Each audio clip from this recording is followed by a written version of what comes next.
Israel और Hamas की महाजंग में बहुत ही बड़ा ट्विस्ट आ गया। कतर में छिपे बैठे हमास के चीफ इस्माइल हानिया ने वहां से सीधा पाकिस्तान को याद किया।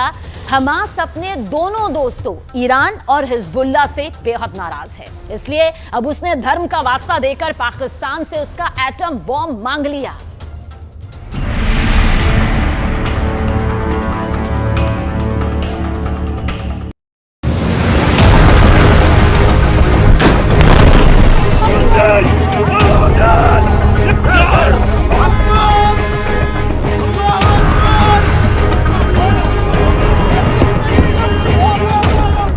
इजराइल में घुसकर 1200 लोगों को मौत के घाट उतारने वाले हमास ने मदद मांगी है। इजराइल से करीब 250 लोगों को उठाकर अपने साथ ले जाने वाले हमास को साथ की दरकार है। इजराइल में घुसकर दिन दहाड़े बीच सड़क पर सरेआम हत्या करने वाले हमास को उसके लिए इजराइल से लड़ने वाला एक दोस्त चाहिए।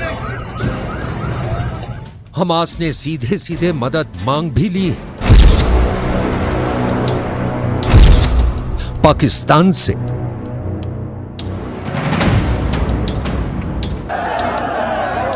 उस कंगाल पाकिस्तान से जिसके खुद के खाने के लाले पड़े हैं, जिससे अपने ऊपर चढ़ा बेइंतहा कर्ज उतारा नहीं जा रहा, जो खुद दिवालिया होने की कगार पर खड़ा है, और तो और जो खुद अपने यहां हो रहे आतंकी हमलों पर लगाम नहीं लगा पा रहा। ऐसे कमजोर और खस्ता हाल पाकिस्तान में हमास को अपना मददगार नजर आ रहा है। खुद हमास के सबसे बड़े नेता उसके चीफ इस्माइल हानिया ने पाकिस्तान से गुहार लगाई है। पाकिस्तान की राजधानी इस्लामाबाद में हुए एक कार्यक्रम में वीडियो कॉन्फ्रेंसिंग के जरिए जुड़े इस्माइल हानिया ने पाकिस्तान की मदद पाने के लिए उसके लिए ऐसी बड़ी बड़ी बातें बोली, उसकी तारीफ में इतने कसीदे पढ़े कि पाकिस्तान को चने के झाड़ पर चढ़ा दिया। हानिया ने कहा कि पाकिस्तान एक बहादुर और ताकतवर देश है, वो मुजाहिदीनों यानी जिहाद करने वालों की जमीन है, मगर इसके बाद तो हद ही हो गई। हानिया ने कह दिया कि अगर पाकिस्तान इजराइल के सामने खड़ा हो जाए तो इजराइल की इतनी हिम्मत नहीं कि वो गाजा पर हमले करता रहे। पाकिस्तान की धमकी के आगे इजराइल अपने घुटने टेक देगा।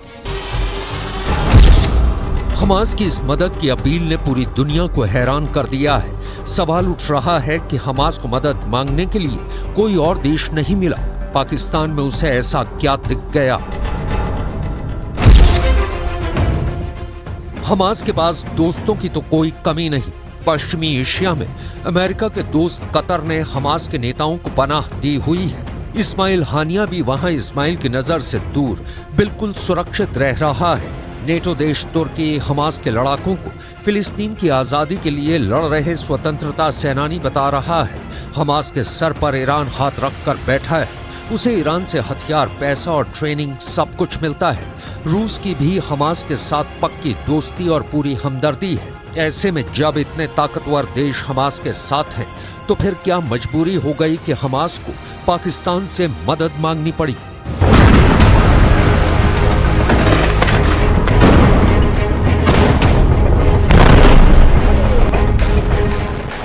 तो बात ऐसी है कि ये देश इजराइल को ललकार तो रहे हैं, उसे जमकर खरी खोटी सुना रहे हैं, लेकिन हमास के साथ इजराइल से लड़ने नहीं उतर रहे हैं।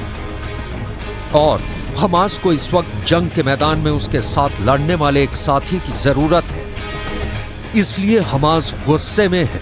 पिछले महीने ये खबर आई थी कि हमास, ईरान और हिजबुल्लाह अपने दोनों साथियों से नाराज है, क्योंकि प्लान ये था कि सबसे पहले हमास इजराइल पर हमला करेगा, जो कि उसने 7 अक्टूबर को किया भी।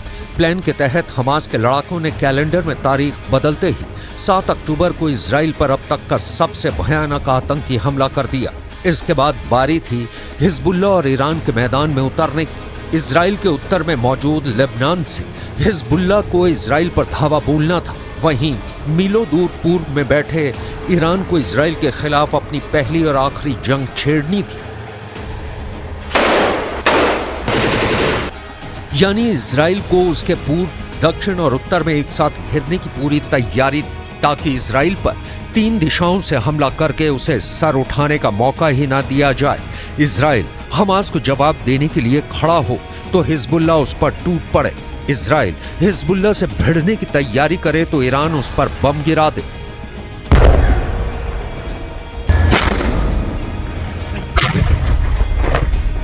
ये बहुत ही सोच समझकर बनाया गया फुल प्रूफ प्लान था, क्योंकि हमास से लड़ना इजराइल के लिए बाएं हाथ का खेल है। लेकिन अगर हिजबुल्लाह और खुद ईरान भी इजराइल पर एक साथ अटैक कर देते तो इजराइल की कमर टूट जाती, मगर ऐसा कुछ हुआ नहीं।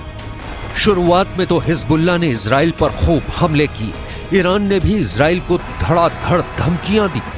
शहादत ज़नान व कूदकान फ़लस्तीनी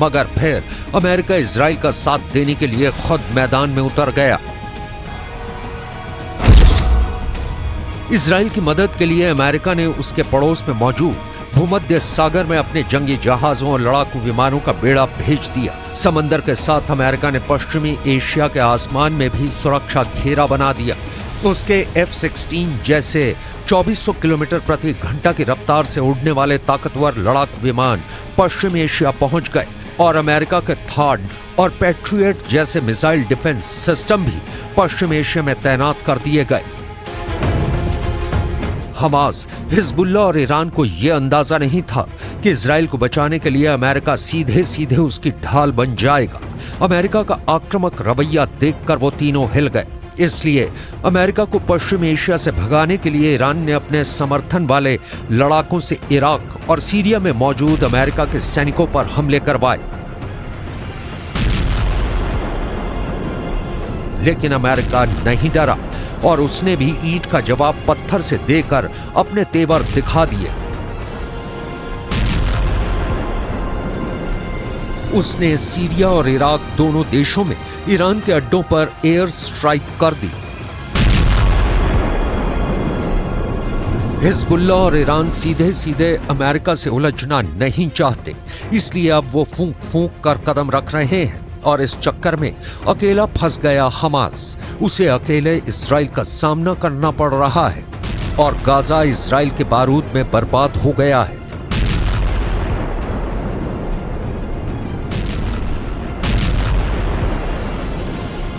इसलिए हमास पाकिस्तान को मक्खन लगाकर अपना उल्लू सीधा करना चाहता है। लेकिन पाकिस्तान हमास की क्या मदद कर सकता है?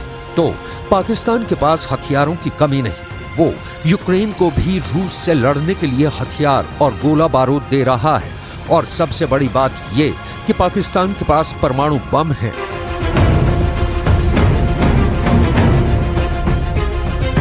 हमास के लिए सबसे बड़ा खतरा यह है कि इजराइल के पास भी एटम बम है और पाकिस्तान के हथियारों के जखीरे में भी परमाणु बम है।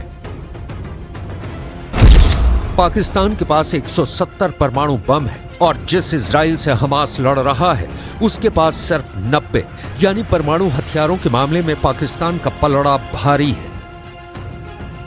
पाकिस्तान इजराइल को देश भी नहीं मानता और हमेशा फिलिस्तीन के साथ खड़ा रहा है। ऐसे में वो हमास की मदद कर सकता है। हमास ईरान से तो मुंह नहीं मोड़ेगा और अगर उसे पाकिस्तान का भी साथ मिल गया तो इस लड़ाई में इजराइल और अमेरिका के खिलाफ बहुत बड़ी टीम खड़ी हो जाएगी।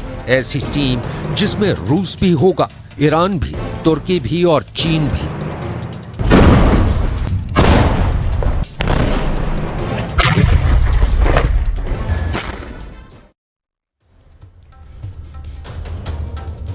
हमास का टॉप लीडर इस्माइल हानिया इस वक्त आखिर है कहां? किसी को कुछ नहीं पता। इजराइल की खुफिया एजेंसी इस्माइल हानिया की तलाश में बेहद तेजी के साथ जुटी है।